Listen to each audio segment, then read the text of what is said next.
නාමල් උයන මධ්‍යයේ පිහිටා ඇති රෝස තිරුවානා කන්දයි මේ ඔබ දකින්නේ. ශ්‍රී ලංකාවේ පමණක් නොව මුළු දකුණු ආසියාවේම පවතින විශාලතම සහ පැරණිතම රෝස තිරුවානා නිදියයි මේ. මෙම කන්ද වසර මිලියන 500කට වඩා පැරණි බව විද්‍යාත්මකව තහවුරු කර ඇත. අක්කර 250ක් පමණ භූමි ප්‍රමාණයක පැතිර පවතින මෙම කඳු පන්තිය මුළුමනින්ම රෝස පැහැති තිරුවානා පාෂාණයෙන් නිර්මාණය වී තිබීම විශේෂත්වයකි. මුහුදු මට්ටමේ සිට අඩි 600ක් පමණ උසකින් යුත් කඳු වැටි 7කින් මෙය සමන්විත වේ.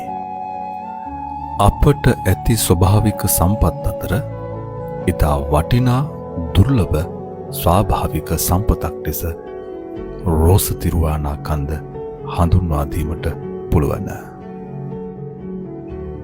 මෙම ස්ථානයේ 1991 වසරේදී වනවාසී රාහුල හිමියන්ගේ මැදිහත් වීමෙන් ලෝකයට හෙළිදරව් වූ අතර දැනට මේ රජය මගින් රක්ෂිත ප්‍රදේශයක් ලෙස ප්‍රකාශයට පත් කොට ඇත. භූවිද්‍යාත්මක අධ්‍යයනය සඳහා මෙම සංචාරක ආකර්ෂණය අතින්ද මේට හිමිවන්නේ සුවිශේෂී ස්ථානයකි.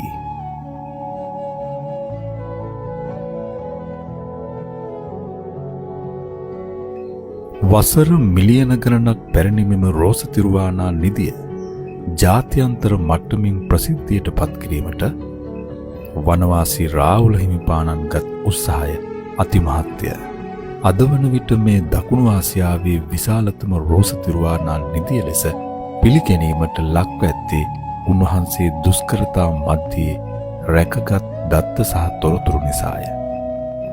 රාහුල හිමියන්ගේ කැපවීම නිසා අද නාමල් උයන හුදු වනාන්තරයක් පමණක් නොවේ.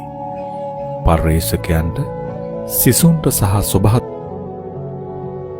සංචාරකයන්ට වටිනා තෝතැන්නක් වී ඇත.